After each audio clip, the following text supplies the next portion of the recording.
ನಾಗರಿಕ ಬಂಧುಗಳೇ, ತೀರ್ಥಹಳ್ಳಿ ಪಟ್ಟಣ ಪಂಚಾಯಿತಿ ವ್ಯಾಪ್ತಿಯಲ್ಲಿ ಈಗಾಗಲೇ ನಾವು ತುಂಬ ಸತಿ ಕೇಳಿ ಬಂದಿತ್ತು. ಬೀದಿ ನಾಯಿಗಳ ಕಾಟ ಹಾಗೂ ಮಂಗಗಳ ಕಾಟ, ಹಾಗೆ ಬೀದಿ ಗೂಳಿಗಳ ಕಾಟ ಅಂತೇಳಿ ಇದನ್ನು 22 ಮತ್ತು 1 ಇದೇ ತಿಂಗಳ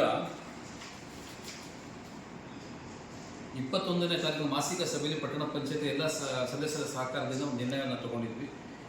ಮಂಗಗಳಿಂದ ಆಗ್ತಿರುವಂಥ ತೊಂದರೆ ಹಾಗೂ ಬೀದಿ ನಾಯಿಗಳಿಂದ ಆಗ್ತಿರುವ ಸಾರ್ವಜನಿಕ ತೊಂದರೆಯನ್ನು ಆಲಿಸಿರುವಂಥ ಕೌನ್ಸಿಲು ಒಂದು ನಿರ್ಣಯ ಮಾಡಿ ಪಟ್ಟಣದ ಬೀದಿ ನಾಯಿಗಳನ್ನು ಹಿಡಿಸುವಂತಹ ಒಂದು ಬೀದಿ ನಾಯಿಗಳನ್ನು ಸಂತಾನವನ ಚಿಕಿತ್ಸೆ ಮಾಡಿಸ್ಬೇಕಂತೇಳಿ ಅದು ಇದೇ ತಿಂಗಳ 14ನೇ ತಾರೀಕು ನಮ್ಮ ಜಿಲ್ಲೆಯ ವೆಟರ್ನರಿ ಪ್ರಮುಖರಾದಂತಹ ಬಸವೇಶ್ವರ ಭೋಗಾರ್ ಅವರ ತಂಡ ಬಂದು 16ನೇ ತಾರೀಕಿಗೆ ಪಟ್ಟಣ ಪಂಚಾಯತಿ ಆವರಣದಲ್ಲಿ ಬೀದಿ ನಾಯಿಗಳ ಸಂತಾನ ಚಿಕಿತ್ಸೆಯ ಕಾರ್ಯಕ್ರಮ ಮಾಡ್ತಾ ಇದ್ದಾರೆ.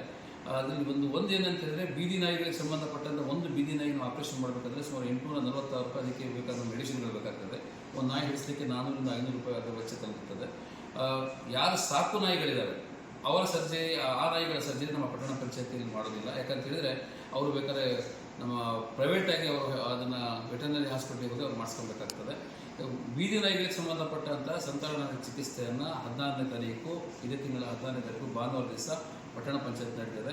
14 ಮತ್ತು 15ನೇ ತಾರೀಕು ಪಟ್ಟಣದಲ್ಲಿರುವಂಥ ಬೀದಿ ನಾಯಿಗಳ ಹಿಡಿಯುವಂಥ ಕೆಲಸ ಪಟ್ಟಣ ಪಂಚಾಯತಿ ಮಾಡ್ತಾ ಇರುವಂಥದ್ದು. ಹಾಗೆ ನಾಳೆ 13ನೇ ತಾರೀಕಿಂದ 20ನೇ ತಾರೀಕು ತನಕ ಪಟ್ಟಣದಿರುವಂಥ ಬೇರೆ ಬೇರೆ ವಾರ್ಡ್ಗಳಲ್ಲಿ ಎಲ್ಲಿ ಮಂಗಗಳ ಕಾಟ ಜಾಸ್ತಿಯಾಗಿ ಸಾರ್ವಜನಿಕ ತೊಂದರೆ ಆಗ್ತಾ ಇದೆ ಆ ಭಾಗಗಳಿಗೆ ಹೋಗಿ ಪಟ್ಟಣದಲ್ಲಿರುವಂಥ ಮಂಗಗಳನ್ನು ಹಿಡಿಯುವಂಥ ಕೆಲಸ ಪಟ್ಟಣ ಪಂಚಾಯತಿ ಮಾಡ್ತಾ ಇದೆ. ಪಟ್ಟಣದ ನಾಗರಿಕರಿಗೆ ಒಂದೇ ಮನವಿ, ಎಲ್ಲಿ ಮಂಗಗಳ ಕಾಟ ಜಾಸ್ತಿ ಇದೆ ಅದು 13ರಿಂದ 20ನೇ ತಾರೀಕು ತನಕ ಹಿಡಿಯುವಂಥ ಕೆಲಸ ಪಟ್ಟಣ ಪಂಚಾಯತಿ ಮಾಡ್ತಿರೋದ್ರಿಂದ ನಿಮ್ಮ ಸಮಸ್ಯೆ ಇದ್ದರೆ ಪಟ್ಟಣ ಪಂಚಾಯತಿಯ ಬಂದು ನಿಮ್ಮ ದೂರನ್ನು ಈ ಮಂಗಗಳ ಕಾಟ ಇದೆ ಸಮಸ್ಯೆ ಗಮನಕ್ಕೆ ತಂದರೆ ಅದು ಸಹ ಹಿಡಿಸುವಂಥ ಪ್ರಯತ್ನ ಪಟ್ಟಣ ಪಂಚಾಯತಿ ಮಾಡ್ತದೆ. ಹಾಗೆ ನಾಯಿಗಳದ್ದು ಮತ್ತೊಮ್ಮೆ ಹೇಳ್ತಾ ಇದ್ದೀನಿ, 14ನೇ ತಾರೀಕು ಇರ್ತದೆ. 14, 15 ನಾಯಿನ ಹಿಡಿತೀವಿ, 16ಕ್ಕೆ ಸರ್ಜರಿ ಆಗ್ತದೆ. ಅದಾದಮೇಲೆ 3 ದಿವಸ ಅದನ್ನು ಆರೈಕೆ ಮಾಡಿ ಮತ್ತು ನಾವು ವಾಪಸ್ ಬಿಡುವಂಥದ್ದು. ಯಾಕಂತ ಹೇಳಿದ್ರೆ ನಾಯಿಗಳನ್ನು ಕೊಲ್ಲುವಂಥದ್ದಾಗಿರಲಿ, ನಾಯಿಗಳನ್ನ ಬೇರೆ ಕಡೆ ಸ್ಥಳಾಂತರ ಮಾಡಲಿಕ್ಕೆ ನಮ್ಗೆ ಕಾನೂನು ಅವಕಾಶ ಇಲ್ಲ.